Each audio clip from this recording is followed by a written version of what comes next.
सभी छात्रों को नमो नमः। आप सभी का स्वागत है। आज हम पढ़ेंगे उपसर्ग ज्ञानम प्रयोगश्च। देखिए, उपसर्गात् धात्वर्थे बलाद अन्यत्र नीयते आहार प्रहार संहार विहार परिहारवत्। अर्थात उपसर्ग ऐसे शब्द होते हैं जो किसी धातु से पूर्व जुड़कर उसके अर्थ को बदल देते हैं। जैसे हम ह्री धातु को लेते हैं। ह्री का तो वास्तविक अर्थ होता है चुराना, परंतु इस शब्द के पूर्व निम्नानुसार यानी जो नीचे दिए गए हैं ये शब्दांश यानी उपसर्ग जोड़ दिए जाने पर उनके अर्थ में परिवर्तन हो जाता है। जैसे हरति ह्री धातु है जिसका अर्थ होता है चुराना। यदि उसके आगे प्र लगा दिया, ये हरति एक जैसे हैं। प्र लगा दिया तो प्रहरति प्रहार करना हो जाता है इसका अर्थ। आ लगा दिया तो आहरति भोजन करना। उप लगा दिया तो उपहरति भेंट देता है। समहरति संहार करता है। विहरति भ्रमण करता है। परिहरति छोड़ता है। संस्कृत में कुल मिलाकर के 22 उपसर्ग हैं। संस्कृत व्याकरणे प्रयादय मूला उपसर्गद्वा विशन्ति भवन्ति। यथा हम डिटेल से पूरे 22 उपसर्गों को पढ़ेंगे, द्वाविंशति उपसर्गों को, प्रत्येक का उदाहरण सही समझेंगे। ये उपसर्ग हैं, ये इसके अर्थ हैं और ये प्रयोग है इसके उपसर्ग का। पेपर में प्रश्न इसी तरह से आएगा कि जैसे ये शब्द दे रखा होता है, जैसे प्रहरति आ गया तो ये प्र प्लस हरति ये करना है। यदि प्र प्लस हरति ऐसा आया तो प्रहरति ये करना है। उपसर्ग देखना है कि कौन सा उपसर्ग है और कौन सा शब्द है। प्र प्लस हरत शब्द या धातु है। प्र का मतलब होता है आगे या अधिक। प्रदेश, प्रहार, प्रयोग, प्राचार्य, प्रवास, प्रयोजनम, प्रभु, प्रहरति, प्रचलति, प्रचालयति। इसी प्रकार से परा का अर्थ होता है पीछे या अधिक। जैसे पराजय, पराक्रम, पराभवति, पराजयति, पराक्रमति, परावर्तते। अप का अर्थ होता है बुरा या विपरीत। अपकीर्ति, अपमानम, अपकार, अपहरणम, अपकरोति, अपहरति, अपभाष्यति। अपभाष्यति का मतलब बुरा बोलना। सम का अर्थ होता है अच्छी तरह, संपूर्ण या शुद्ध। सम तो यहाँ अनुस्वार हो गया उसका संगति।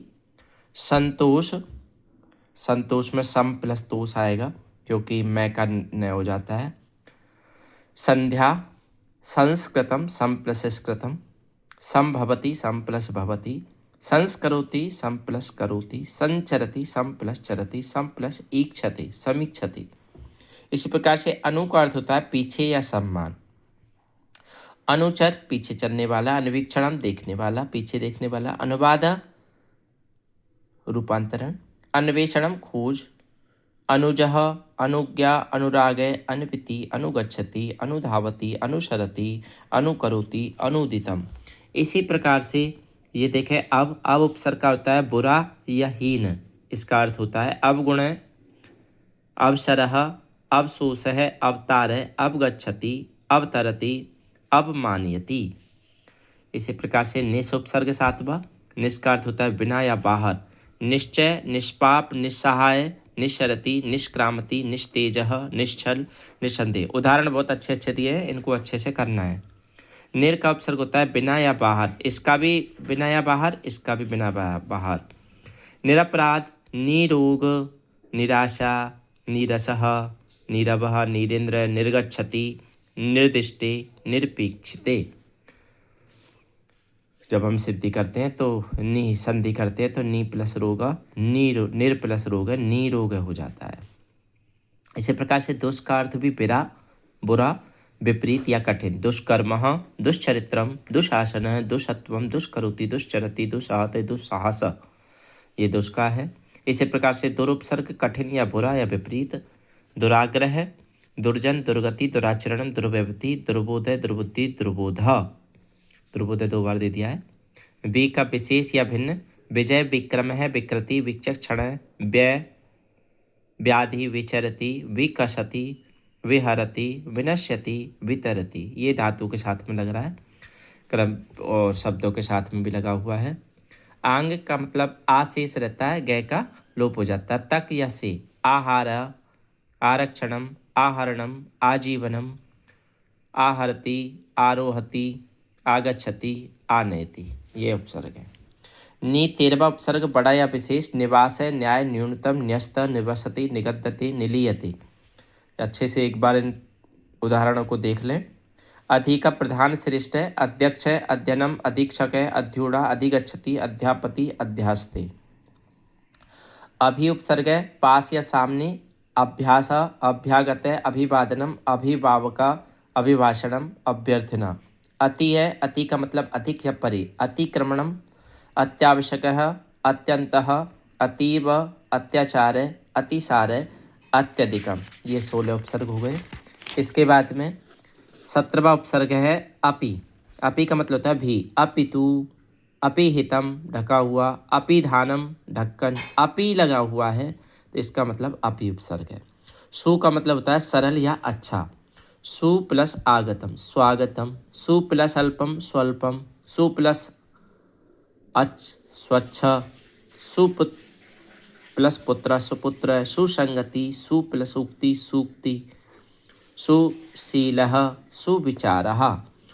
उद, उद का मतलब था ऊपर या श्रेष्ठ, उत्थानम उच्चारणम उल्लेख है, उज्ज्वलनी, उत्थाप्यति, उद्गच्छति, उद्धानम, उत्कीर्णम।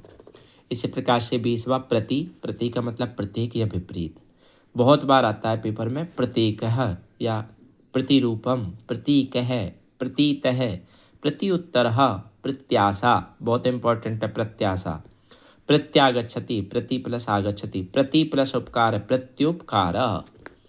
परि का मतलब होता है चारों ओर या पास में, परि प्लस आवरणम, पर्यावरणम, पर्याप्तः, परिजनः, पर्यूषणम, परिहरति, परिवसति, परिवारः।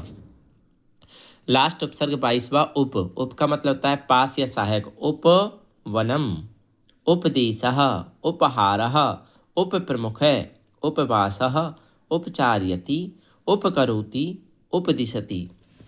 इसके अभ्यास के प्रश्नोत्तर हम देखेंगे कि जैसे कस्मिन् शब्दे अनु उपसर्ग नास्ति, किस उपसर्ग में, किस शब्द में अनु उपसर्ग नहीं है। अन्वेषणम, अनुभव है, अनुदितय, अनुपयोगिन। तो इसमें उपयोगी बनता है तो अन तो है नहीं, अनु लगना है हमें, तो अनु इन तीनों में पाया जाता है। अन्वेषणम में भी है, अनुभव में भी है, अनुदित में भी है, और इसमें नहीं है तो अनु। इसी प्रकार से आपको पेपर में करना है। निस्वार्थ है में कौन सा उपसर्ग है, निस्वार्थ है में निस उपसर्ग है, क्योंकि स के स्थान पर क्या कर दिया है, विसर्ग कर दिया है। धिक अव्य का अर्थ अस्ति, धिक का अर्थ मैंने आपको बताया था, इसमें धिक कहाँ पर है आपको ये देखना है। प्र परा अप सम अनु अब निस निर दुस दुर भी आंग नी अधि अभि अति। और इसके बाद